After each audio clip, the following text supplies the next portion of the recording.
Hello YouTubers, again Vertrex Kakani here. Now I'm going to be having a lot more free time seeing as my exams are finally over. So I'll be expanding on the variables that I've gone through in my previous tutorial, which was long, a couple of months ago I'm pretty sure. Anyway, I'm going to expand on the variables and show you how each of them can be used in a different way, which you could be quite valuable to. Alright, let's get down to business. And damn mouse. Okay, so variables. You know that to make a variable, you start with a dollar and you give a variable name. For this one, I'll give it a variable var equals blank. So I gave it a static value. Not static. I gave it the initial blank value, which is of course blank, because the double quotes. I mean, you can give it a blank value by either double quotes or single quotes, but usually double quotes are better because it's just better. Anyway, now let's just save this. Crap. Sometimes I do hate my computer. It's old.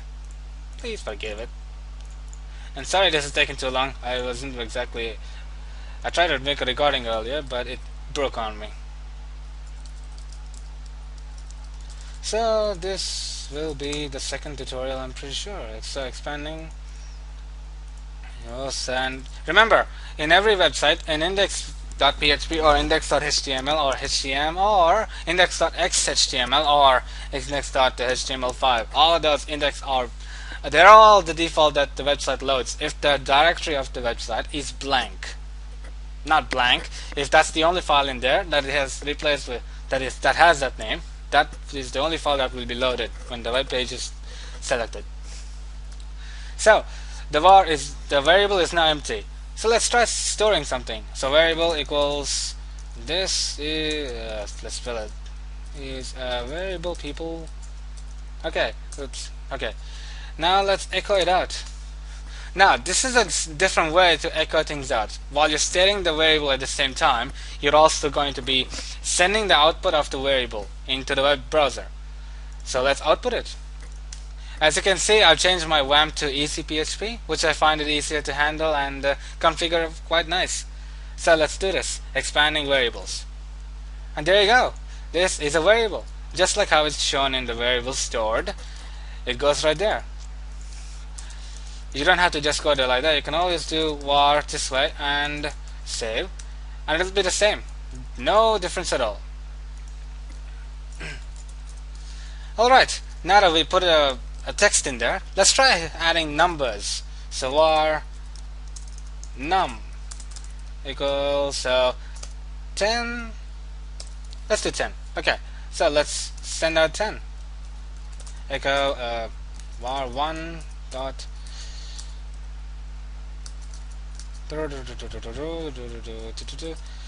and in HTML, BR means break line.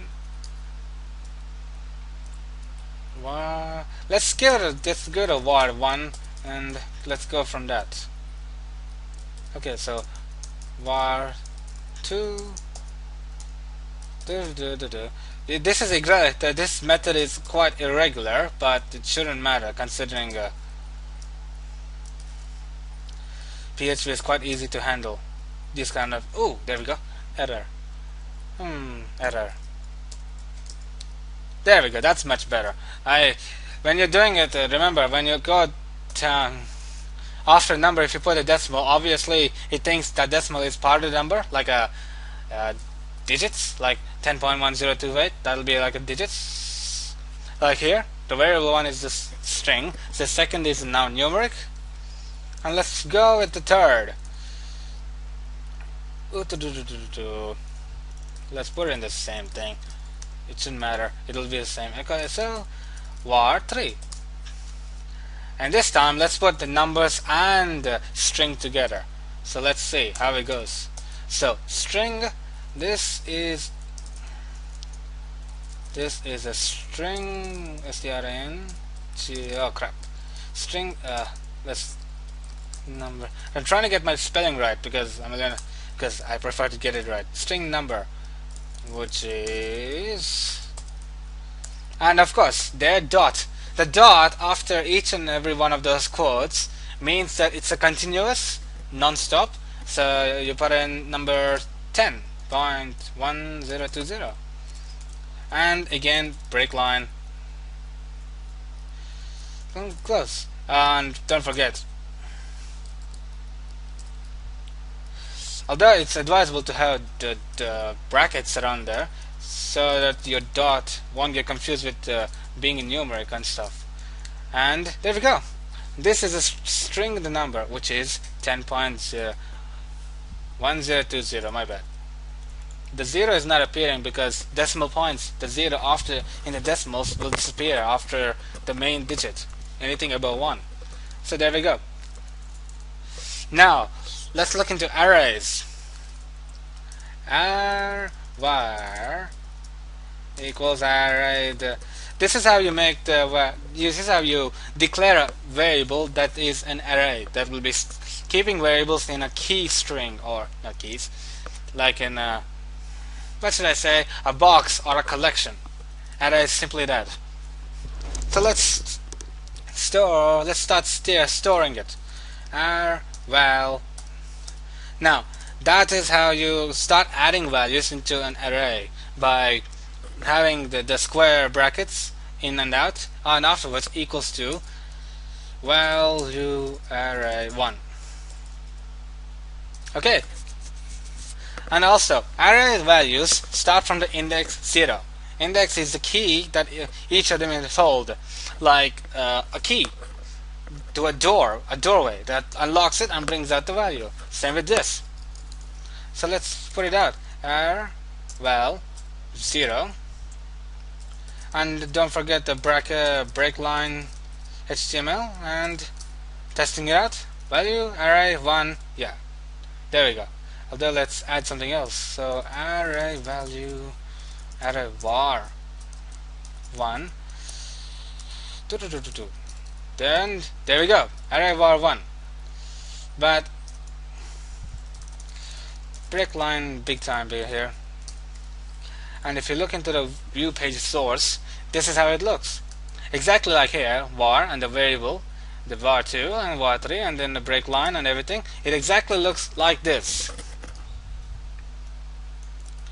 And you can also store the same things that you can in the normal variable in an array. Simple as this. So let's put it somewhere else. There we go, because it is a breaking line. And I'm also into I'm not into perfection, but I prefer to keep my code neat, because if you're gonna go back to it after, I don't know, 1,000 centuries ago afterwards and then look at it, you want it to be neat. Otherwise you might get confused about, what does this value do? What does this value do? Tell me. You don't want that expression. Sorry, that kind of experience. It's terrible, I tell you. I went through it myself when I was coding in PVB, Visual Basic, which is mainly used in Windows. So yeah, don't do it. Okay, now you see that I got an error saying undefined offset 1. Offset is the key value 1, because we only have 0, which is the initial value stored there. 1 does not exist. But if we do something like another value array 2 and give it, then yes, then it works. Quite nice to be in fact. Alright, now for using variables in a kind of adding variables to each other. So let's get down to it. Echo n. Okay, so echo. Okay, I'm gonna give each of them names because I like it that way. It's okay.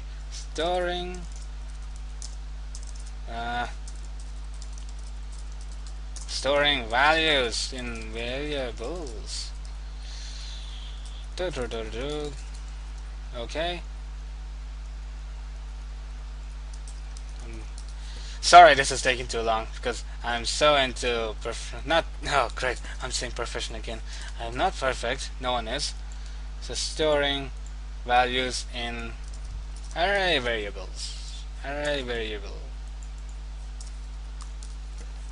Okay. Let's get to it.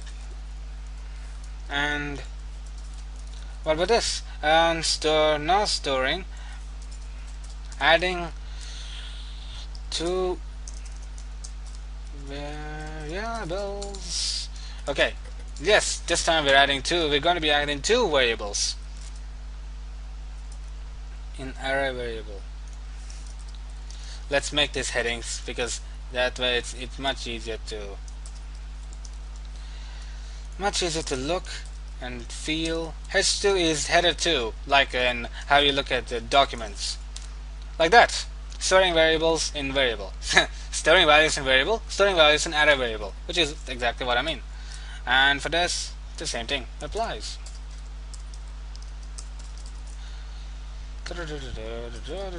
Okay, so there we go. There we go. Right, now, okay, let's give it a store value. That's just a random variable name that I'm going to give, and just keep it at blank. Next, let's see. Oh, there we go. var1. You can have var1, 2, 10,000, whatever. You can go to even use numbers in a variable's name, like how I'm using here. Variable. Some people say it's not advisable, but I have found no problem with it, so you shouldn't be finding a problem as well. Let's see. Okay, of course there won't be anything there. Okay, variable 1. We give one variable. For variable 2, whoops. Let's see. Bracket, break, and 1,000. There. Now, to add them together, you paste in the variable or that you'll be storing them in. You give the dot equals to, and you put variable 1 dot variable 2, and let's see what it comes down to. Huh? Unexpected dot this D number. Oh crap, I forgot, my bad. There we go, that's much better. And my bad, I forgot to put the brackets around the numerics. My bad, sorry. Alright, and that's one way to put the one variables into some place. And another way is simply by doing the same thing that I've done above, but this time do this and equals store value. What? Oh, my bad. Forgot about the bra. Of course, at the end you need those hyphens. Otherwise, you'll get errors. So there you see, one variable, 1,000. And of course, the same thing will apply with arrays, and you can use them for multiplication, division, plus, minus, the mathematics, and anything else that you might want to do with them, like, yeah, something like that. Alright guys, that's it for today. I hope you enjoyed my long tutorial, and sorry about all the silly mistakes I made in there. But hey, I'm not perfect. I'm just learning to be a teacher, so I hope it all went well. And I hope you learned something useful from the tutorial, and I'll see you later for my new tutorials coming soon. Bye!